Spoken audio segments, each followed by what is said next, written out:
So today, we're a little treat in store. We're heading to one of my favourite parts of the country. Maybe my favourite part of the country. A place called the Burren, which is in County Clare to the south of Galway. And it's kind of unique landscape. It's a karst limestone landscape, so the place is totally denuded of topsoil, except for the valleys where you've got deep soil and nice green valleys and trees. But that's not the thing that really attracts me to this part of the world. Back in college, my professor told me that this part of Ireland, South Galway, North Clare, has the most densely packed archaeological landscape in Europe. Now, I have no idea if he was making that up or quoting a fact he'd read somewhere. It doesn't really matter, because it feels true. Every field out here has something in it. Some of the history here goes back 100, 200, 300 years. Some of it goes back thousands of years. And it's all in this magical landscape where if you're going to meet fairies anywhere in Ireland, you're going to meet them here. County Clare is also interesting for another reason. It's the only county west of the Shannon that's not in Connacht. It used to be, hundreds of years ago, but it was given as a wedding gift when some old princess was marrying some old prince, and it transferred then from Connacht to Munster. So even though we're still west of the Shannon, we're in Munster. And you can see the joys of these wee roads. Let's pull in here and let this fella past. So we're technically in County Clare and in the province of Munster today, and we're going to go and visit a really interesting site. You know, we've gone to a couple of early Christian sites. What we haven't really talked about is the juxtaposition of these early Christian sites with the landscape that preceded them, the spiritual landscape that preceded them, and you know, the pagan landscape, call it what you will. But when Christianity first arrived here, they did it very carefully and very cleverly. They didn't run out the old gods, rather they just supplanted them. And where the Irish and the Gael and the early Irish had been going to pray for, in some cases, thousands of years before Christianity arrived, along came St. Patrick and his lads, built churches at the same locations, and so the Irish could continue to go to the same spots to pray, just to a different god. And one of the places we're going today has all of the trappings of one of those older locations. So you'll see an old church dating back to the 5th or 6th century, maybe, yeah, 5th or 6th century. But there's also a well, a holy well. We'll talk about that a bit more when we're there. And there's a cave. Now the cave has associations with an early saint, but the proximity of this cave with a well, you'd have to wonder if there wasn't something older there again. But you'll also see some of this famous Burren landscape and just how magical it is. A little windy today, don't know if I'll be able to launch the drone, but you'll cross that bridge when the time comes.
So we've just followed the old pilgrim path through the valley, come to a low crest, a little ridge line here, and then it drops slopes down the other side into a little hidden valley right nestled in against this cliff at the back. There's the view out to the west, out to the east, out over South Galway, North Clare. Just comes out of the Burn and Drumlin country then as far as the eye can see. Of course in the other direction we can't see it, but the Atlantic Ocean is out that way. But I just spotted this up here off the road. Could be something, could be nothing. And we'll go up and have a look at it. Clare and the Burn in particular are absolutely crawling in megalithic monuments. Mostly portal tombs and wedge tombs.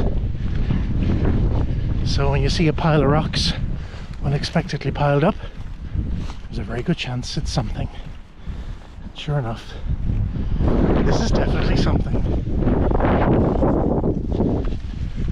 We're on the top of a little ridge here, great view down over the valley. Look at this gathering of stones. Structural evidence is gone. I'm wondering if we're looking at some type of wedge tomb, a megalithic monument. Alternatively, it could be just something that was thrown together as a shelter for shepherds or whatnot, but unlikely. That's our view all around. The arteries back here in these woods. We'll go find it. But this is the Burn.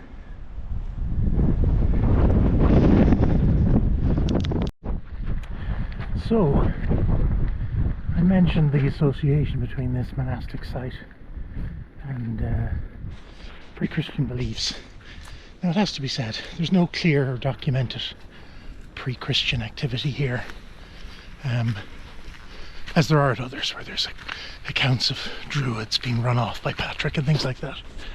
But what we do have here, sorry, I'll stop a moment. Talk about a fairy woods, huh? Moss covered stone, ash trees. You can hear it maybe, the gurgling of the little stream. And what's interesting here now, it's been windy as hell coming across the valley, but tucked up here underneath the cliff, it's totally calm and peaceful.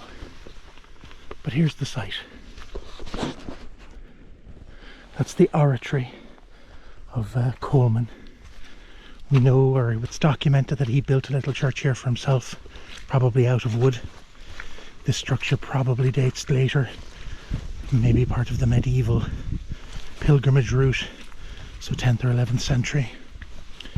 And then beside it we have two altar rocks, this one and these ones, possibly also tombs, but there's no documentation of that. Just documentation of the two medieval altars, all part of the pilgrimage route.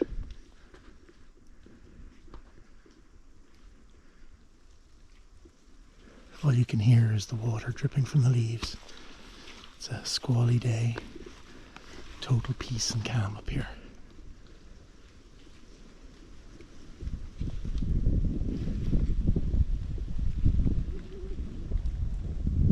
It's almost an eerie quiet after the roar of the wind in the valley. But eerie maybe is the wrong word. Peaceful.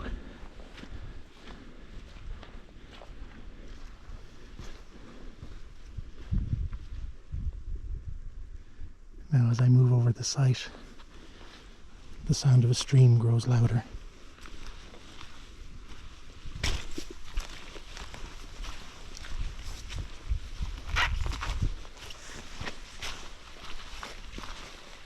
And that's because right down here we have a stream literally coming right out of the mountain. We have a spring, a natural spring. There and there. These two springs come together, form this little stream that I will step into for a moment. May the fairies forgive me. And here we have Fabermach Dua, the well of the son of Dua, Coleman's well. Now, back to what I was saying. This well has a known or documented association with curing eye and throat ailments. So it's a holy well. This is a magic or a holy stream with magical properties, which can't be said of every stream, because God knows there's a lot of streams in this country. This one is one of them. So we have a holy well, which many speculate is a site that became Christianized but is probably far older. And when you consider the calm and peace of this valley, this woodland, two streams coming out like that, fully formed, beautiful clear water, it's not hard to imagine how certain properties might be attributed to this locale. I'm whispering, I feel like I'm in a church. That's how lovely it is here. So, Coleman showing up here would have been no coincidence. Could have been a very carefully chosen spot. A site of known magical properties, close association with the spirit world. Two caves coming out of the ground bringing lovely water. So what better place to establish your church?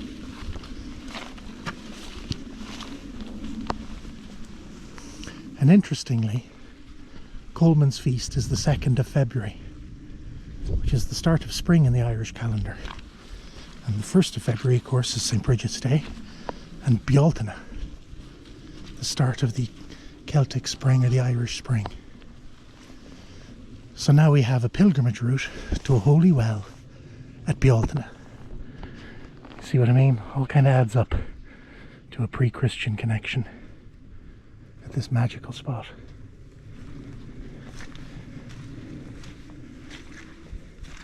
I wouldn't say that I feel like I'm being watched, but I wouldn't be surprised to learn that I'm not on my own. Beautiful.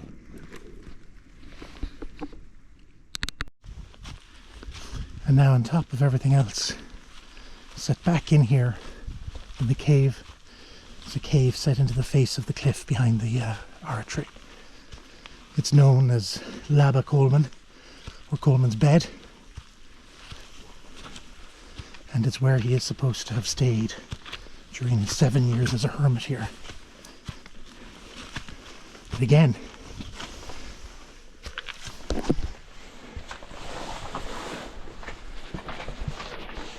we have a close association with a gate to the other world, springs, all sorts of things going on here. So if you ask me, very strong circumstantial evidence to suggest that this place was very carefully chosen by Coleman. I know from experience the cell camera doesn't do well in the dark, so we won't dawdle.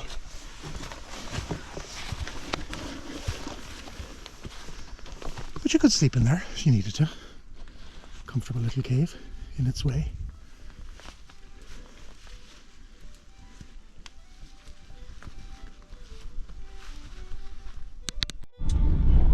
So back in the old wagon. Bit of a windy day. Nice day for a walk, lousy day for my little sparrow of a drone. Hopefully some of that footage comes out. But you'll see that time again in Ireland. These early Christian sites cohabiting sites of earlier ritual and religious and spiritual importance. It's a pretty common theme, and accounts for how well they did spreading the Christianity through Ireland. And the Burren is full of them. We'll go and see a lot of these sites over the next little while. We'll be back to the Burren, don't worry, we'll talk more about its landscape and its archaeology, but it's just glorious here. It's such a cool spot. I feel any of these whatever episodes, show, I don't know what you fucking call them, ramblings, any of these ramblings aren't complete until I've mentioned Tolkien at least once. And he used to holiday extensively in the west of Ireland, Mayo, Galway and Clare. And when you walk on the Burren with Clare, you can't help but be reminded of some of the landscapes that pop up in Middle Earth, you know, specifically the Epfel Dua. We're really showing my Lord of the Rings nerddom now, haven't I? But that's where Frodo and Sam get lost in the mountains, and it's nothing but mist and rain and rock. And it's where Gollum ultimately catches up with them and becomes part of their little group for a little while. But when you walk around the burn on a wet day, it's very hard not to think that Tolkien hadn't been tramping these mountains on a wet day thinking to himself, good God, this place is fucking miserable. And it made it into the Lord of the Rings as a result. But there we go. There's a rainbow to end the day on. Onwards and upwards, lads.